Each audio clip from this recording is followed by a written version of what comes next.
everyone, good afternoon and welcome to GoLocal Live in the Navigant Credit Union Broadcast Center. I am Molly O'Brien. Happy Friday. We made it to the end of the week. It is Friday, February 23rd. Thanks for joining us in downtown Providence. We have a somewhat science-based show today, talking about a couple different research-based methods here, and then we're also talking about a little bit of fashion squeezed in between. So let's start off by introducing my first guest. I'd like to say hello and welcome to Simon Engelhardt. He is a researcher at the University of Rhode Island. He's an associate professor in the Geosciences department. Simon, hello and welcome. Oh, it's great to be here. Thank you so much for joining me today. So I'm really excited to have this conversation. Pretty fascinating and really does impact everyone living in Rhode Island. You have research saying that Rhode Island, in fact, is sinking. So let's start off by talking a little bit about that. How do we know Rhode Island is, in fact, sinking? Yeah, so it might be a little bit of a surprise to people, I guess, to hear that Rhode Island is sinking. You know, we tend to think we're on the East Coast, there's not many tectonics, we don't have many earthquakes, so we expect the ground beneath our feet to be stable. But in fact, we are subsiding, sinking, because of something that happened 20,000 years ago. And so when the climate was cooler, we had this large ice sheet over North America, which was called the Laurentide ice sheet, and it was basically the same size, if not a little bit larger, than Antarctica is today. And the Earth is basically like a memory foam mattress, and if you put weight onto it, it sinks down, and that's exactly what happened with this very large ice sheet. It was about 4 to 5 kilometers thick, so you can have an idea of just how much that ice weighed, and when it was sat over North America, over Canada, it basically pushed down the Earth beneath it. At the same time it did that, there's sort of an opposite response, and land at the edge of the ice sheet, of which Rhode Island is one of those areas, was actually uplifted. So we had the land beneath the ice sheet sinking and the land at the edge of the ice sheet and beyond uplifting. When the ice sheet melted, it pretty much melted away by about 7,000 years ago. The opposite happens. The land in northern Canada is now uplifting, and where we are in Rhode Island, we're now sinking by about 1 millimeter a year, which is an inch every 25 years. I mean, that's absolutely fascinating. And I like your analogy of a memory foam mattress, because I think that can put it kind of in perspective to people who aren't truly embedded in this kind of research. So essentially, this is nothing new. This is not new information, but maybe new for people who are just starting to pay attention. So how do you measure this? How do you really know that it's sinking, and how can you measure how fast it's sinking? You just said about 1 millimeter or so every year, but how can you measure that? Right, well, we have a couple of tools that we can use. In places we have GPS, so in exactly the same way as the handheld GPS that you might have when you go hiking. If you look at some buildings around Rhode Island, you'll see a little antenna on top of them. And every second they're taking measurements about how far away they are from the satellites that are orbiting in space. And so we can get an idea of that. At my building, Woodward Hall at URI, we have one of those GPS antennas on top that's run by the Environmental Data Center. And over the past 6 years, that's given us an idea of what the land substance signal is. The downside to GPS is it's not very expensive, but it's still expensive to buy the receivers and put them there. And the record is quite short. Typically for the East Coast, it's only the last 10 years or so we have this data. And as I said, the one down at URI is only 6 years long. So it's just giving us a short snapshot of what's going on. The approach that we like to take in the Sea Level Research Lab at URI is we go and use a more indirect measurement, and that is we use salt marshes. And so anyone who's familiar with salt marshes, and we have many beautiful salt marshes here in Rhode Island, if you look at them, you can see that as you get closer to the ocean, there's a different plant community living there than once you're up further away from the ocean towards the more terrestrial edge. And what that plant community is doing is it's reflecting plants that like to see a lot of ocean water, so maybe get inundated every single day, and then those plants that only like to see ocean water maybe once a month or even less than that. What that means is if we go into the salt marshes and we take our tools, which in these cases are things we call corers, and we drill down into the marsh, we can get meters and meters of the sediment that the salt marshes produce, what's called salt marsh peat. If we can then date that peat, and we look at the plant material that's within it, we look at the microscopic algae and animals that live there, that can tell us where sea level was in the past, and then we can use that to get an idea of what the the rate of sea level change has been and therefore what the rate of land subsidence is. And this is work that's been done by two of my graduate students, Rachel Stearns and Byron Halovic. And what they've been showing is that millimetre a year or so that we see from the GPS signal is pretty much what we're getting in the salt marsh signal as well. It's about a millimetre a year of subsidence. That's absolutely fascinating. And I think that's so incredible that measuring the ground level and taking a look at these salt marshes, that's the not as technical way. I mean, that's fascinating. So talk to me a little bit about what this sinking state, what the implications are, because we thrive here on our coastal communities, and many of our cities and towns are, in fact, on the sea.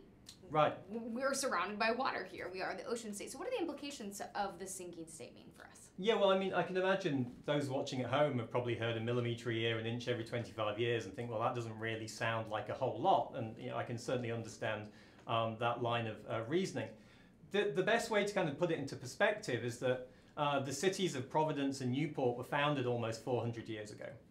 And they were founded pretty much at sea level. They were, they wanted, as you said, to take advantage of the amazing coastlines we have and the resources, so they were built close to sea level. Just from that 1 millimetre a year, that inch every 25 years, in that 400 years, that's contributed about 1.5 foot of sea level rise, which starts to sound a lot more significant when we think about infrastructure like roads, down the line when we've installed things like septic systems. They start to be under threat at that point.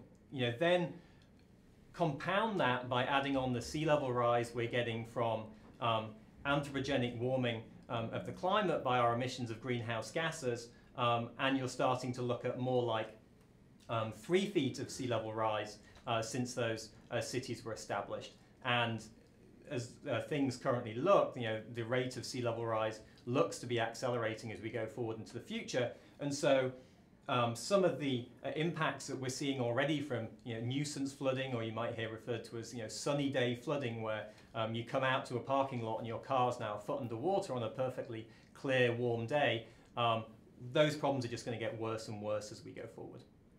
So as we look forward, so you gave us 2 examples here of Providence and Newport, which true, founded, established around 400 years ago, with their infrastructure right at sea level. Do we know of communities that could be impacted, also impacted right now and could be impacted more in the future? Yeah, so I think one of the key things is if you're noticing this nuisance flooding, this sunny day flooding already, that is a warning sign that you are already feeling the impacts of this natural process, this subsidence, which is something we can't do anything about. That's a large, global scale process, but then also being exacerbated by the human-induced sea level rise as well. And so, there was a Rhode Island planning document last year that looked at which roads in which communities were most at risk as we go forward, and Newport, Providence, Barrington, Warwick, Narragansett were being flagged as areas that were particularly at risk as sea level comes up. And of course, as sea level comes up, things like the groundwater table also come up at the same time. So even if you're slightly set back from the coast where you may think, well, I'm not going to get impacted by the sea level rise, your groundwater table is also rising, so that means more flooding from that process, water in your basements potentially, all those kinds of issues. So when we look at this data, which, I mean, this is truly remarkable, especially here where those properties right near the coastline are so tremendously valuable and in demand.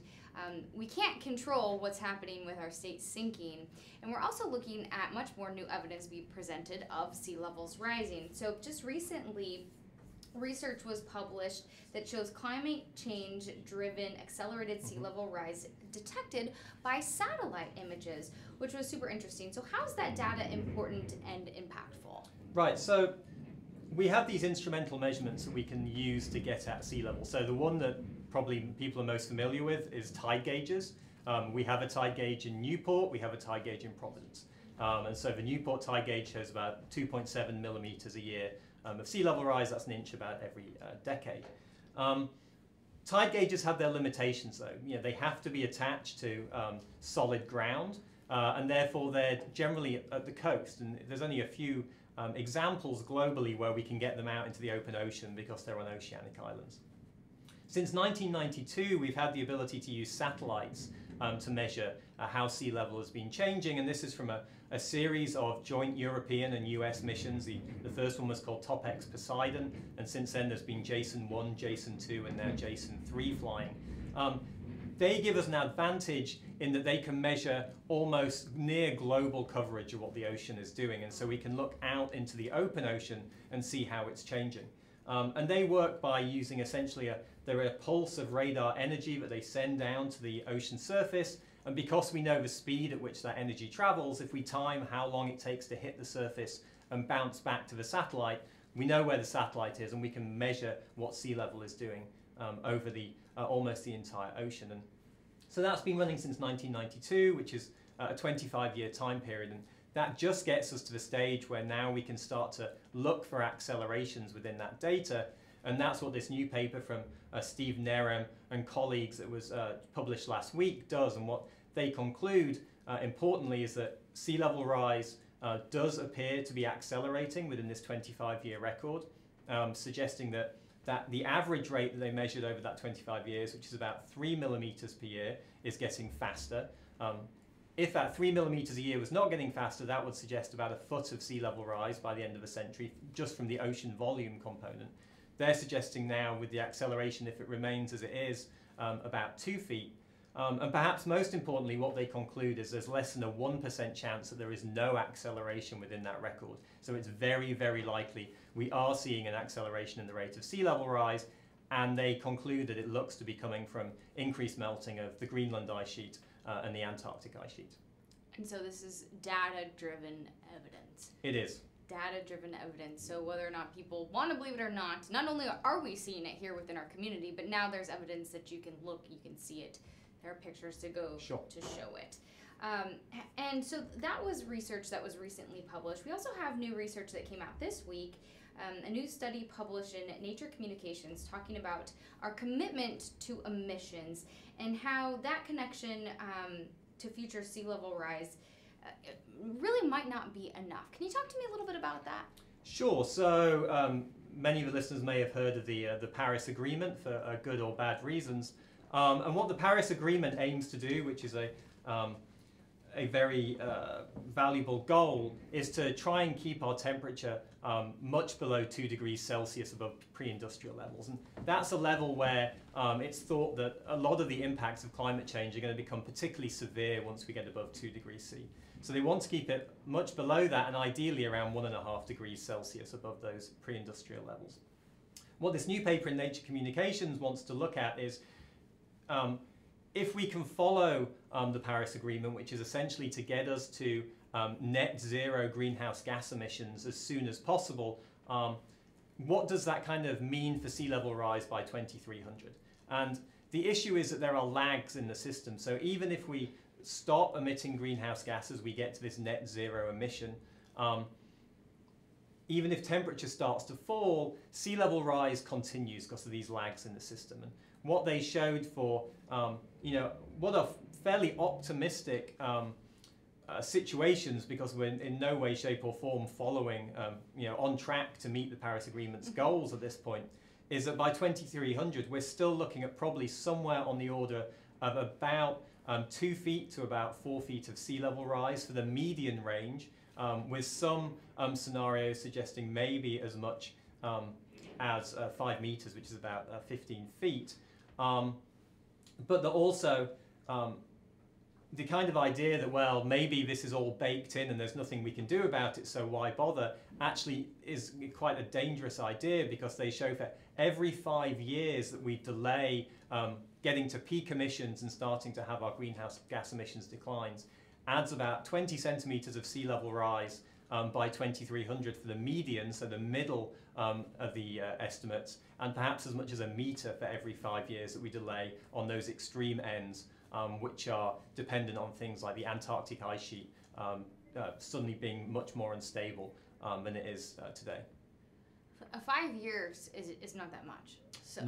No. The time kind of to act is now, and the longer we take, the more of this sea level rise we basically bake in, and that we are just signing ourselves up to regardless of what we do.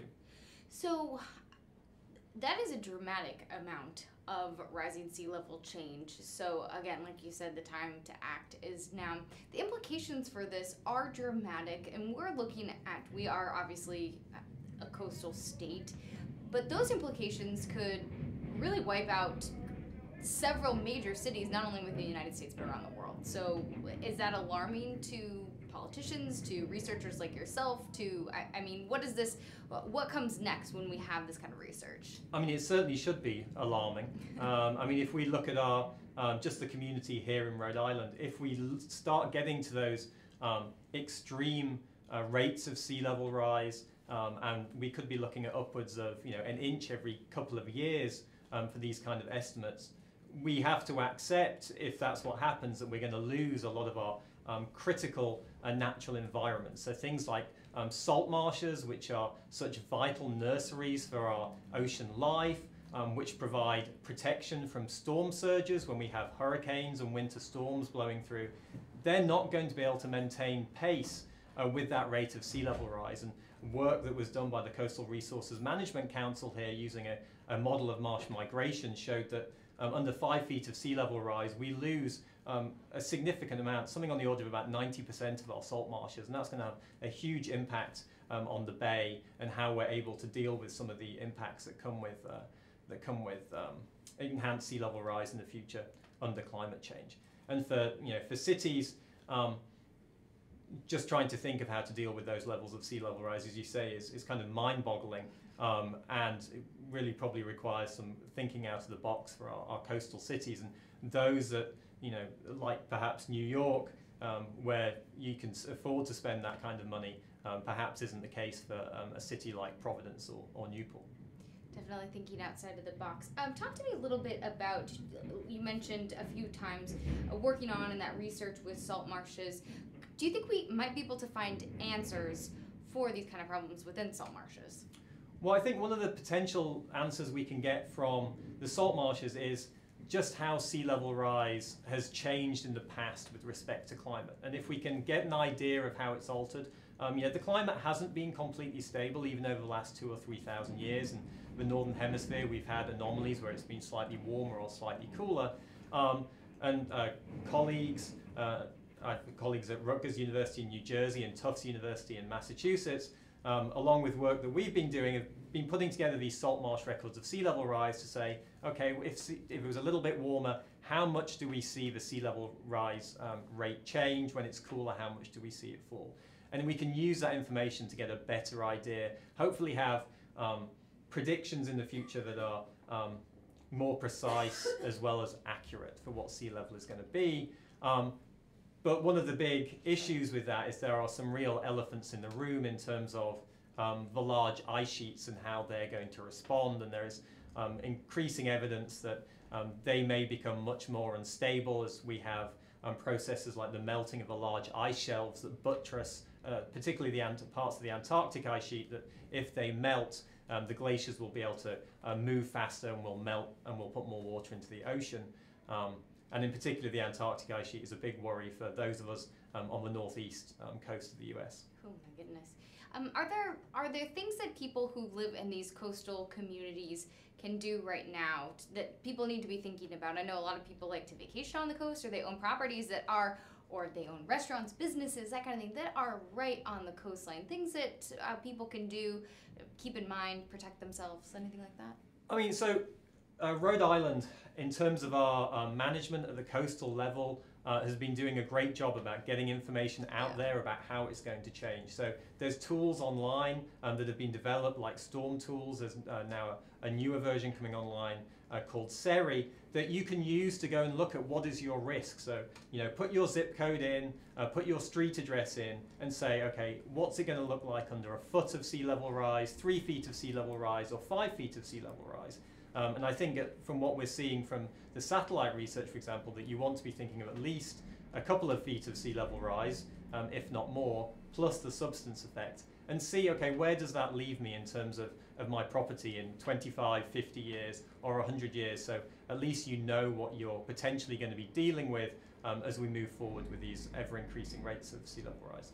and amazing research being done by yourself and all the work done at URI to continue to put this information out for the people in Rhode Island so we know what's happening. So continued research, information, community talks, all about. So Simon, thank you so much for joining me today. Thanks for having me. Yes, thank you for the continued research, information. I hope you'll come back and chat with me some more. Hey, anytime, it'd be great. Wonderful. So hopefully we gave you a little bit of information as well, enlightened you just a bit on all that's happening with our sinking state.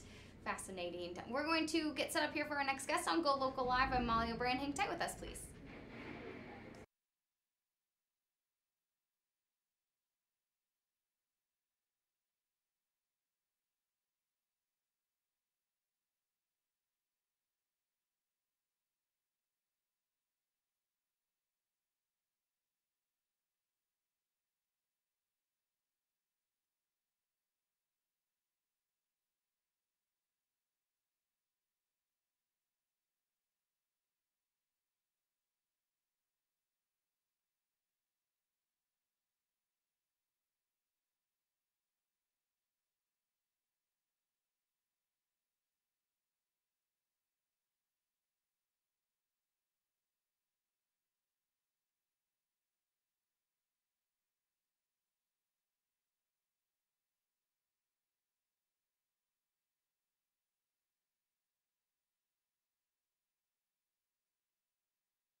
Hey everyone, thanks for joining me here on Go Local Live in the Navigate Credit Union Broadcast Center. I'm joined by designer Bridget Ortiz of Born Again Vintage. Bridget, thanks so much for joining me today. Thank you, Molly. Thanks for having me. I'm so excited to chat with you. You are in Providence for Style Week Northeast Season 14, so welcome back to Providence. Thank you. I'm so excited to talk to you about your sustainable fashion line. You're going to showcase some of your pieces with us here today, and then we got to get you out the door because you got work to do, right? I do. I'm excited.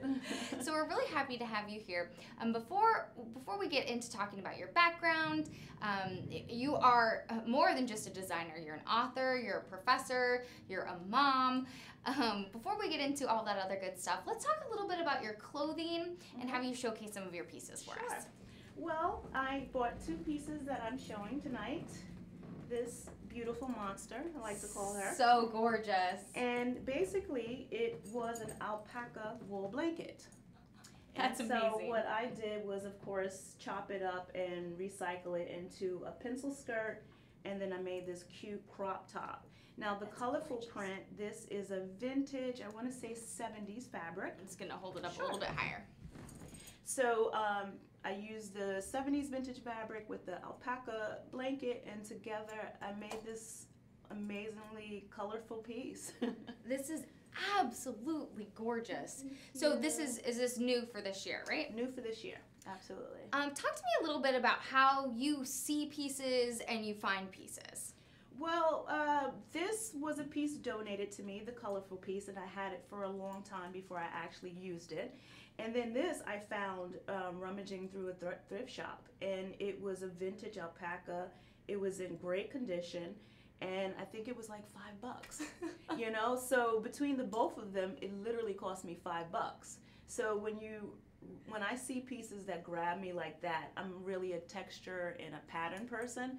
So I immediately gravitate towards it, and it might sit for years before I ever use it, but I know I'm going to use it eventually. You are incredible. This piece is beautiful. I have to show the back too. Oh yeah, how can you forget the tails? You gotta see that. Oh, this is just absolute gorgeous. And like you said, the texture and the color are what grabbed me. And I think, and the detailing is beautiful. The way that you're able to incorporate that and make it look. Like you said, it is just absolutely And I also gorgeous. like to have multiple uses because the whole point is that it stays in your closet forever. So it stays in your closet forever, one, because it's classic and one of a kind, but this top you could actually wear backwards. So cool. you get two uses out of it. So, you know, who's going to ever throw that away? No, yeah, you can wear it in multiple ways. That's phenomenal. Okay. And then the other piece is another one of my favorites. It's a kimono style Oh, this is gorgeous. jacket. Oh, And I'm in this love. is just several different pieces. Clearly this was the original sweater, which is why I included it. Okay. So that's how we got this blue here. This was an amazing, very, very tiny vintage dress. But it was too tiny for me because I was just going to keep it. But it was too tiny, so that means I had to destroy it. So that's the vintage dress. This is from the sweater. And this is an H&M leather dress. Oh my gosh. That I wore once. And so beautiful. it was so miserably sweaty that I knew I would never, ever wear it again. So together, it turned into this really cute kimono jacket. Oh my god. Okay, so all right, so the sweater and the dress are two different. So these two are two different pieces. Right. Oh my gosh. Right. That's amazing. Right. And then this is the leather Wow. H&M thing. So once again, I had these pieces all separately, and then magic happens, and you see, wait, that's the same. And the next thing you know, it turns into something else. I kudos to you. Thank you. Okay, so I'm gonna have you come back Sure. closer so we can chat some more. So talk to me about your line. So that's a sample of Right. what you can see tonight if you're interested, and then of course you have a website, you have videos on how you can inspire people, and we'll get into the book because obviously you've seen what she can do, and maybe she'll give you some inspiration too. But talk to me about your 2018 collection, a little bit about what it's about and what people can see tonight. Okay. Well, the collection is called Ivory Tower, and when you do something like I do, which is everything's one-off and one of a kind, it's really hard to make a cohesive collection. So it's like, okay, so how am I going to group this all together? And every piece had ivory in it. So I was like, Ivory Tower, Love Like, it. I mean, that's how I have to do collections because they are each so unique. Like, how do I make them all make sense? So the collection is called Ivory Tower, and this is actually the first time I've ever made a collection where I didn't buy anything. So these are all pieces that I had in my stock. So not only is it sustainable because my brand is sustainable, but just the fact that no money was wasted on to buy new pieces. It was just made with what I already had. So it's like sustainable times 1,000. No kidding, that's incredible. So how did you actually get into doing this? Because this is, I mean, if you go on to her website, which we'll provide a link to, you can see this is truly a labor of love. I've seen interviews that you've done. I've seen you work on inspiration, but I don't know how you have an eye for what you do because I'll, cut a t-shirt and I'm like, nope, done, donate, or like use it as a rag or make my dog wear it. But I mean, you are truly gifted at what you do, taking pieces, you have an eye for it. So how did you get into this? Did you like doing this kind of stuff when you were young or? Well, I did make horrible... Maybe scoot over just a little bit more. Okay, sure. I did make horrible doll clothes. Okay. They were all inside out and, one armhole. And, so I did sew when I was young. But it wasn't anything that I thought I'd pursue. It was just, I was obsessed with my dolls and I wanted them to have a lot of clothes. So you fast forward to, I went to FIT. So you think, okay, so you did want to be a designer. I went for buying. So really designing just kind of fell in my lap. I went to the thrift shop. I cut up a bunch of stuff for a fashion show in a talent show. And people wanted to buy it. And I'm like, okay. Sure. And so I kind of just ran with it. Like once I saw people interested in these, and I didn't know how to sew, so they were all chopped up, they were barely together. But it was something that made me want to run with it, and I liked the whole idea of giving clothes second chances. All of these things were in the store because people didn't want them anymore. And, I didn't feel sorry for them, but I definitely felt like I could give them, a new life. Breathing new life into pieces. And some of the pieces you have are classic, and some, like you said, were just, you knew that it just wasn't going to work for you, so giving them a second chance for someone else. Talk to us about the fact that you want things to be either upcycled or sustainable, and how that's really part of your line, and really kind of a mission. Right. Well, to be honest, when I first started, it was just a labor of love, and I just loved what I was doing. Like I was just gravitated towards the patterns and the textures, and I just loved chopping it up. And then when customers started buying, they'd be like, "I just love that it's sustainable," I love that it's eco-friendly, because that's what we said 1,000 years Yeah. ago. And so I was like, wait a minute, that's right. It just didn't even really dawn on me, because I just love doing it. So once I started to research and realize the tons of clothes that we throw away every year, and then once you learn the statistics, I mean, you really can't go back. I mean, I haven't shopped retail in over 10 years. I mean, all the gifts I give for Christmas are all used. Some people like that, some people don't, but that's what they get from me. And, so once you get on that road, it's impossible to get off, really. That's incredible. And from talking to people, you can understand that the retail industry there's a tremendous amount of waste. So being able to kind of cut back on that and spreading the word. Let's talk a little bit about some of your inspiration, because like we said before, you're not just a designer, you wear multiple hats. You also wrote a book, which is it's called Born Again Vintage, 25 Ways to Deconstruct, Reinvent, and Recycle Your Wardrobe. Talk to us a little bit about your book, because you're so good at what you do. You wanted to inspire others. And so being able to kind of help others dive into their wardrobe. Talk to us a little bit about your book. Well, the book came when I was a newbie. So when I was approached by Random House, they stumbled across my stuff on a collective that I was at on Bleecker in New York. And proposed this idea, and of course secretly inside I'm like, what, book, I was that new, so I didn't get it, but of course I'm not going to say no, so I said, sure, write a book. And once the book came out, and like I said, because it's a labor of love, I was just chopping up all types of pieces. And initially you had this wave of just inspiration, and people were like, oh my God. And then you had the vintage enthusiasts that were like, picketing and rioting, because I was like cutting Chanel, and I didn't care. It was like, whatever is off limits, I'll cut the curtains, whatever it is. So, so now that I'm a veteran, let's say, I know what to do. I usually only work with soiled or donated pieces. I don't shop designer anymore. And so, so I've filled my way through the whole thing. So now I'm very focused, let's say, on just the sustainable path and trying to teach people and think outside the box. Not everything has to immediately be trashed because it has a hole or it's too small. Yeah, if you saw something that was Chanel and you wanted to chop it, right? You wouldn't tell anyone. Right, I mean, you could make something cool out of it. Why not? Right. I'm not in the business. I don't know. But I say, hey, you know what you're doing. I'll let you do it. So, I mean, if that book was in the very beginning stages, you're a veteran now. Yeah. Book number 2, maybe? Yeah, I'm actually done with book number 2. Okay. When can we get our hands on it? Very soon. Actually, if you go on my website, you can get a preview copy of the book. But the second book is called 27 Dresses.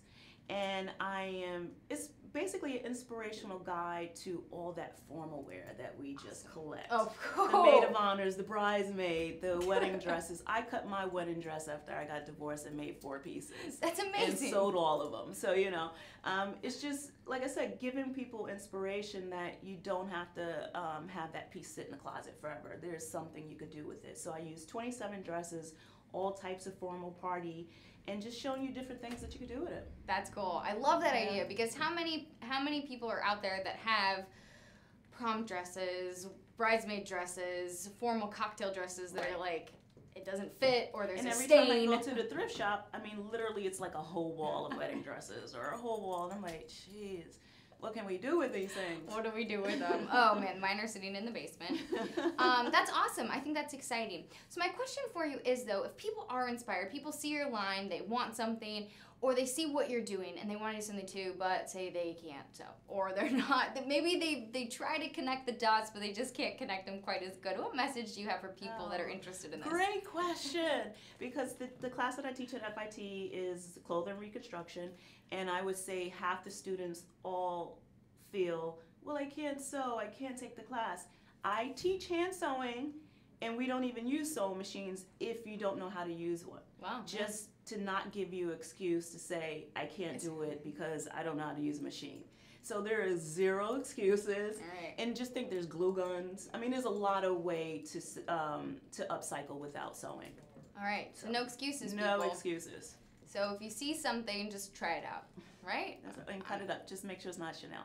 Okay, it's not, as long as it's not Chanel, it's fine. Maybe practice on a couple of t-shirts. Right, a couple right. of t-shirts. Start or towels. small. Okay, that's the advice. Start small. Talk to us a little bit about, so you're a professor at FIT in New York. Talk to us about what that's been like for you, being able to work with younger, maybe they're not younger population, but work with new people up and coming.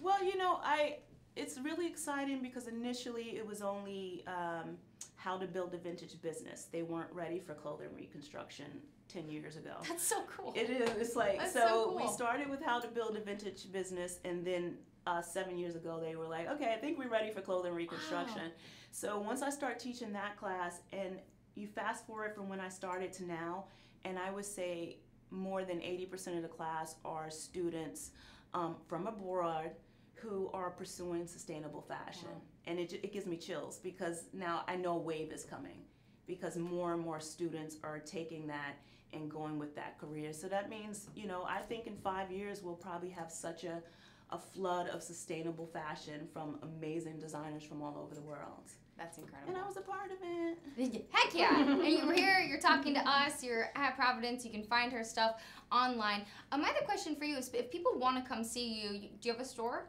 I don't have a store other than the website. Okay. So if people want products, do you make them specifically for them? Can people say, hey, I'm looking for this? Like, how can people find you, buy your stuff? Are they like, I want something made from you? Like, how do people contact you? Well, they can either go through the website, Facebook Born Again Vintage, Instagram Born Again Vintage, but a little secret I'll tell you only. I am also planning to come out with an app. Awesome. Called Cut Tour by Born Again Vintage. Awesome. Where people are able to send me those sentimental pieces and I'm able to reconstruct them into something else. Because I'm getting such a flood of requests, so make an app. Good for you. Yeah. That's cool. So that's in the works. Essentially I could send you like, hey, this was my grandmother's. Absolutely. And make me something That's dope. right. That's right. That's cool. Yeah. So launching soon? Well, I'm pushing for Earth Day, but I don't want to say that in case I can't pull it off. Okay. So we'll say soon. Yeah. Launching soon. That's so cool. Congratulations. Yeah, thank you. Well, and I think that's such the way that things are going. And I was kind of curious too, if people interested, because you never know with like sizes and that kind of thing. So. Well, and that's been my issue too with people ordering online, because it'll say fit sizes 2 to 6, and then like, and what how does that fit mean? 2 to 6? Yeah, like. But the thing is, I usually use elastic waist. Awesome. I usually make pieces so it has that wide range, because really, at the end of the day, the goal is it stays in your closet. Exactly. So it, it grows with you. I like that. Or it shrinks with you, whatever. I love that. I love that. Bridget, this has been so much fun. Thank you for chatting with us today. I hope you enjoy Style Week and enjoy your time in Providence. I will. Awesome. I'll give you a hug. Yeah, awesome. I'm a hugger. I like hugging too. All right, everyone, we're going to get set up here for our next guest here on GoLocal Live, so hang tight.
Hello, good afternoon, and thanks for joining us here on GoLocal Live in the Navigant Credit Union Broadcast Center. I'm Molly O'Brien, and I'd like to say hello and welcome to our next guest. Rachel Romeo is a speech language pathologist. She's also a PhD candidate in speech and hearing bioscience and technology at Harvard University and MIT. Rachel, thanks so much for joining us. Thanks, glad to be here. Awesome. Well, I'm excited to be chatting with you today. You're the lead author on a new study published in Psychological Science entitled Beyond the 30 Million Word Gap. Children's conversational exposure is associated with language-related brain function. So, long title, but the main takeaway that I read from the study and a couple other articles published along with it, Rachel, was that it's really important for people to be talking with their children rather than talking to their children. Can you talk to us a little bit about the study and what you learned from it? Of course, yeah. This study was largely based on a host of behavioral literature that's come out of psychology and sociology over the last several decades. There's a famous study that came out in 1995 by Betty Hart and Todd Risley that found that children from lower income families tend to hear less language in the home than children from higher income families, and that this accumulates over the course of their first years of their lives, so that by the time they enter kindergarten and go to school, the lower income children have had 30 fewer words than the higher income children. So that's this 30 million word gap we're talking about. And there's been quite some interest about this in terms of interventions and community-based programs trying to increase the amount of language in the home. And so we were really interested in two things about this. One, if the amount of language input children are getting affects their language skills so much, then what are the neural mechanisms by which that input-output relationship occurs? And two, is it really the amount of language that matters, or is there something more deep about this language exposure that's really making the difference for these children? So we recruited a bunch of families, 36 families from around the Boston area, and brought them into MIT, where they participated in some standardized language assessments to try and get a skill level established. Then the children participated in a functional MRI, a magnetic resonance imaging. So that's the big brain scanner where you kind of stick them inside a tube, and we had them listen to some stories while they were in the brain scanner. We were able to track their brain function while they were listening to these stories. And then finally, we gave the families some little language recorders. So they're small pocket-sized recorders that kids actually wore in a shirt pocket on the front of a specially designed shirt we gave them. They wore it for 2 full days, and it recorded everything they heard and said for 48 hours. And so from that, we were able to determine how much language children were actually being exposed to and how that related to their brain function. And what we discovered is that it wasn't so much about the number of words that children heard.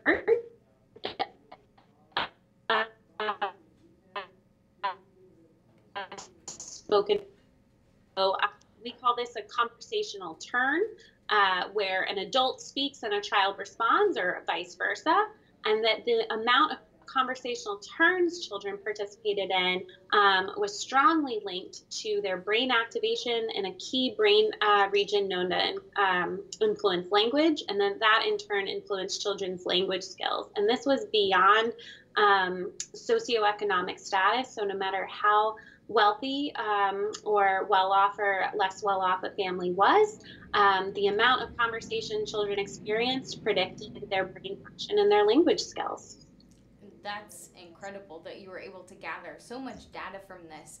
So when you were following these children along and you were able to gather this data, were you surprised with anything that you learned?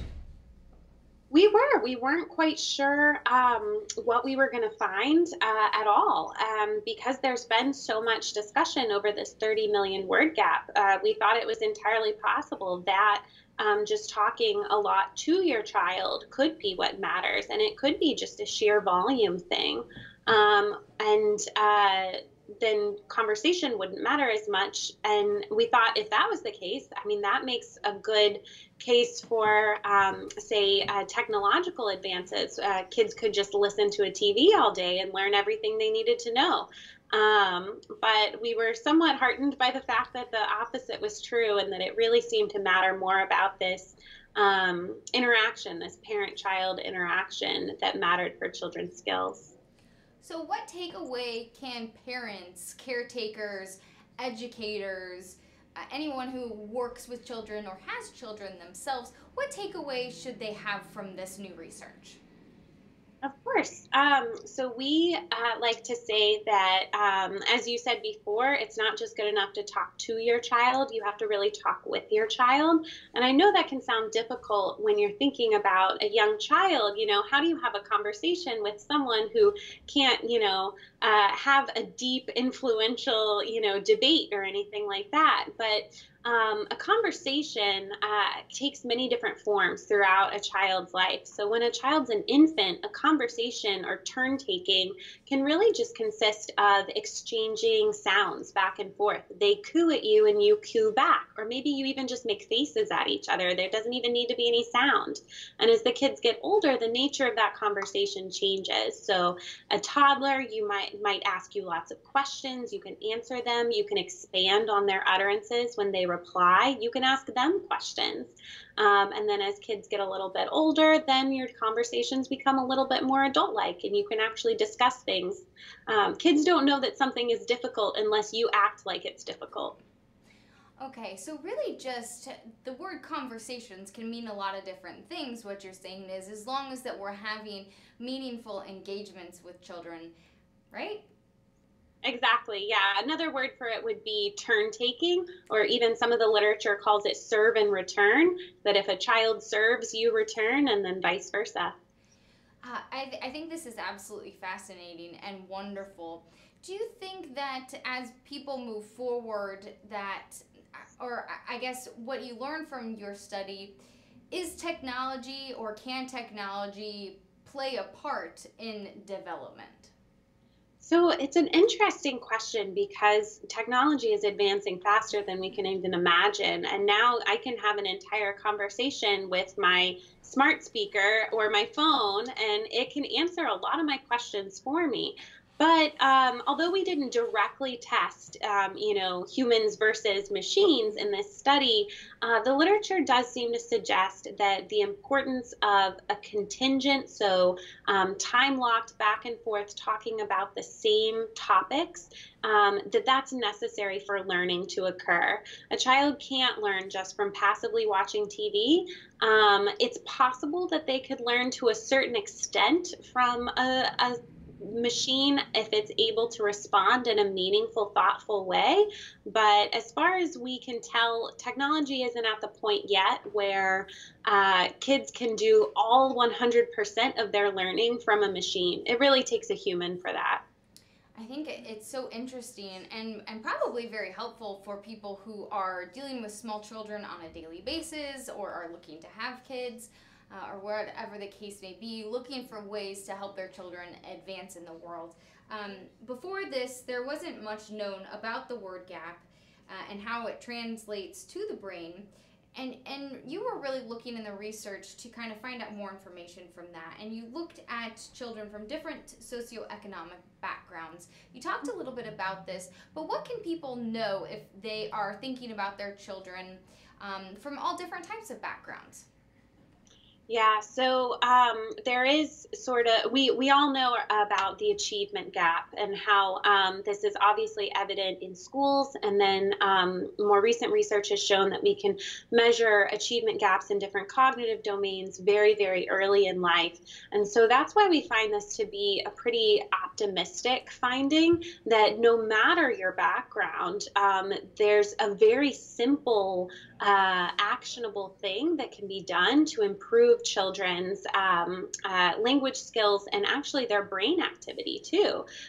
So we're hoping that this study was only done at a single time point. We just measured everyone's static well-being as they were when they came.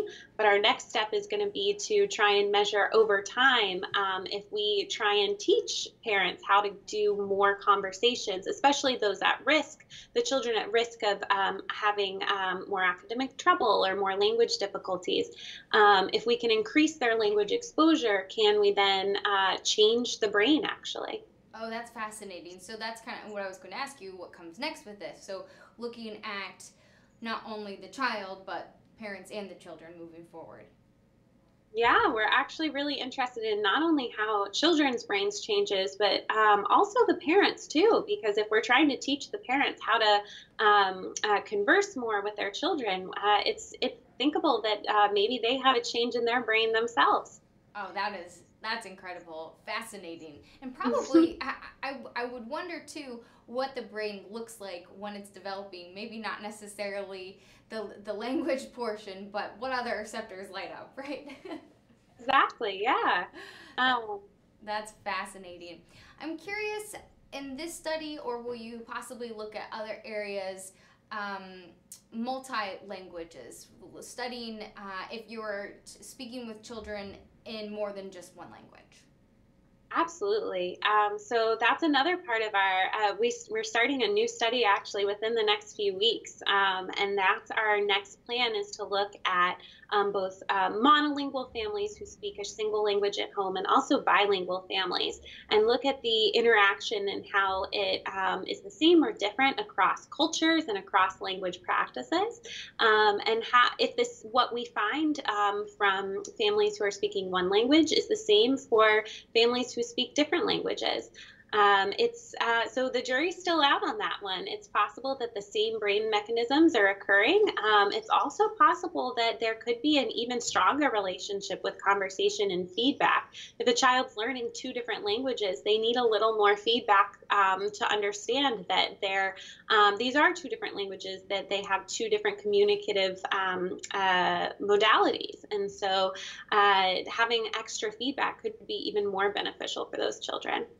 Wow, so there's a lot to look at here, and very exciting research, I'm sure, to many people who have children, are looking to have children, and those that work with children every single day. So congratulations to you as being the lead author on this study, and I hope that we can keep in touch, Rachel, as you continue this research. Absolutely. Thank you. Awesome. So thank you so much for chatting with us here today. I appreciate your time. We're going to wrap up here in the Navigant Credit Union Broadcast Center. Kate Nagel kicks things off here in just a few moments for all things news and politics. I'm Molly O'Brien. I hope you all enjoy your weekend. Thanks for watching.